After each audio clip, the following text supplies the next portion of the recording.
Hello everybody, my name is Juan Esteban Sea. This is my fairy tale, Juan Esteban and the Three Scary Tigers. Once upon a time there was a brave but collie Juan Esteban. He was on the way to see his father Maria Vinco when he decided to take a shortcut through a happy wood forest. It wasn't long before one got lost. He looked around but all they could see were trees. Nervily he felt into his bag for his favorite toy, the speak, but the speak was nowhere to be found. One began to panic. He felt sure he had pocket speak. To make matters worse, he was starting to feel hungry. Unexpectedly, he saw a scary tiger descend in a rare cut and disappearing into their trees. How odd, thought one. For the want of anything better to do, I decided to follow the peculiar Jesse tiger. Perhaps it could tell him the way out of the forest. Eventually, when reaching a clearing, he found himself surrounded by houses made from different sorts of food. There was a house made from onions, a house made from the strawberries, a house made from chocolate, and a house made from cupcakes. One could feel his tummy rumbling. Look at the houses did nothing to ease his hunger. Hello, he called it. Is anybody there? Nobody replied.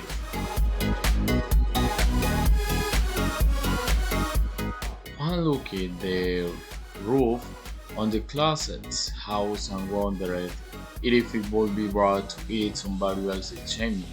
Obviously, it would be impolite to eat a whole house, but perhaps it would be considered unstable to nibble the odd feature or lick the odd feeling in a time of need. A cave broke it through the air, giving Juan a fiat. We jumped into space in front of the house. She was carrying a cage. In that case was Spike.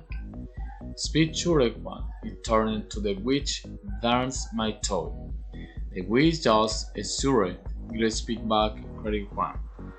Not on your Nelly, said the witch.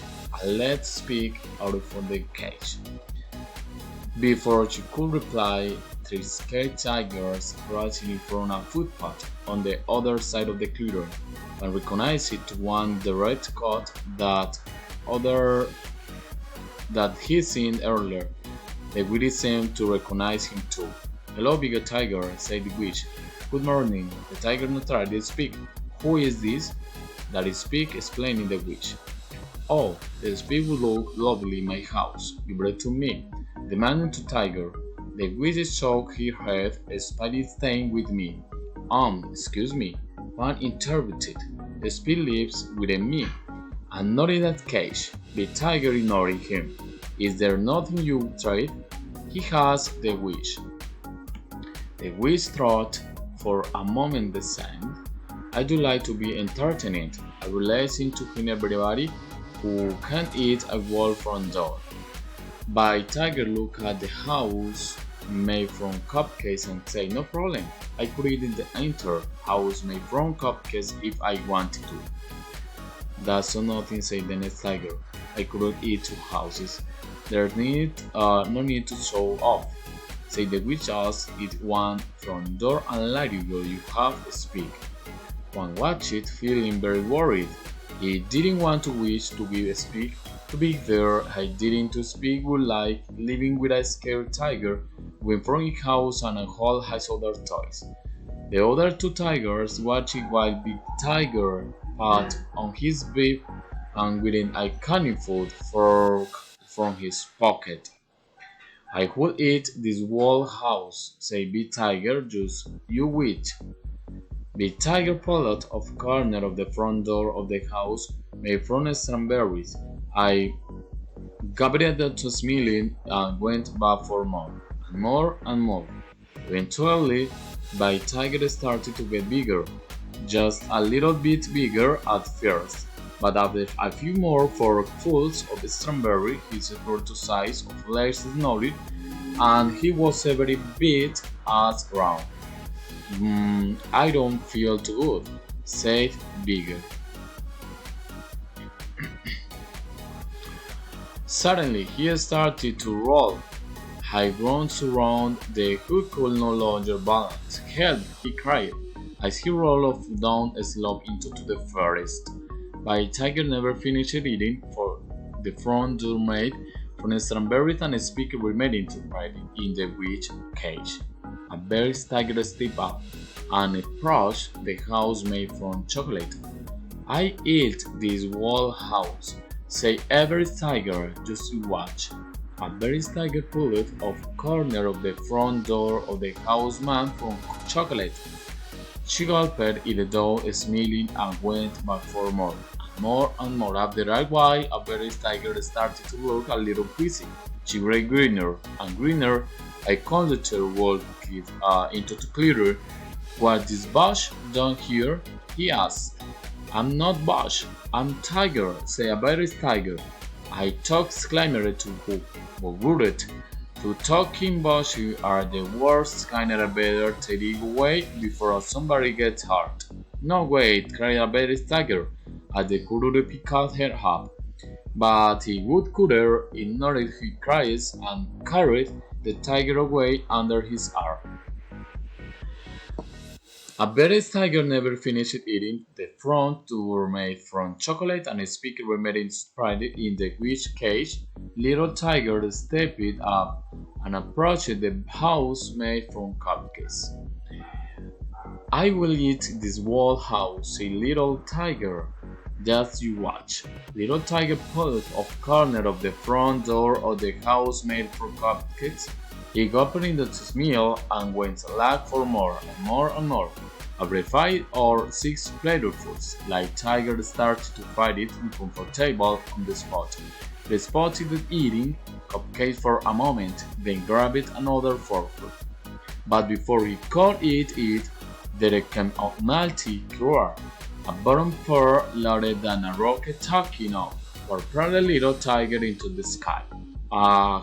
cried Little Tiger, "I'm scared of A." Little Tiger was never seen again. Little Tiger never finished eating to the front door made from cupcakes and Speak remote trapped in the witch's cage. "That is," said the witch, "I win. I get to keep Speak." "Not so fast," said one. "There is still a front door to go." "The front door, the house made from onions, and I have the door yet."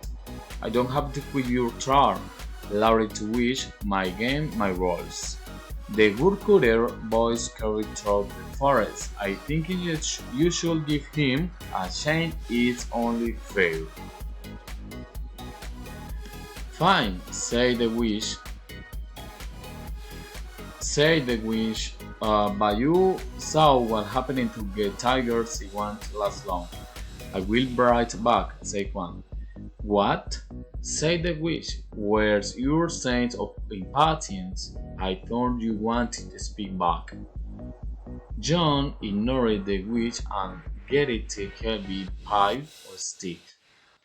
He came back to the clearing and started to smell a campfire carefully. I broke a piece of the door of the house made of onions and toasted it over the fire. Once it had cooked and cooled just a little, he took a bite. He quickly devoured the whole piece. John sat down on a nervy log. "Your fail cooked the wish. You were supposed to eat the whole door." "I haven't finished it," explained Juan. "I'm just waiting for my food to go down."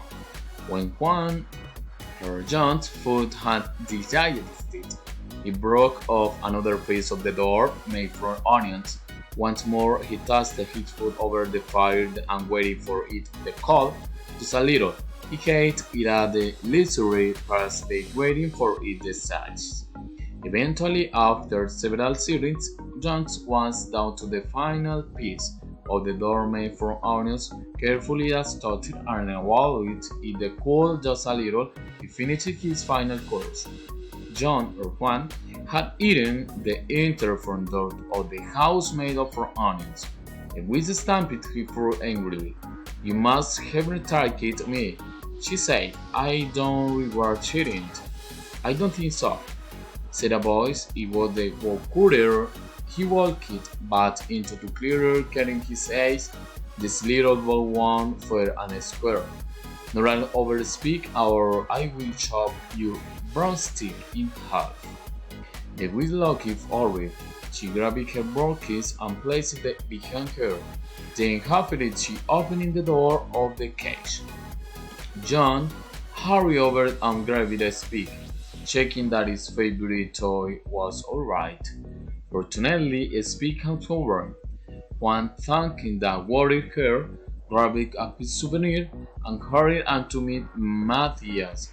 It was starting to get dark when Juan got to Matthias' house. His father threw his arms around him.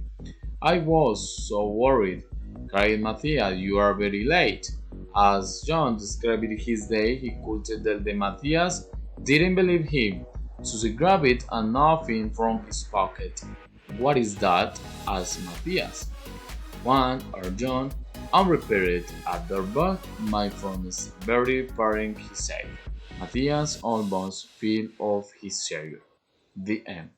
Thank you so much.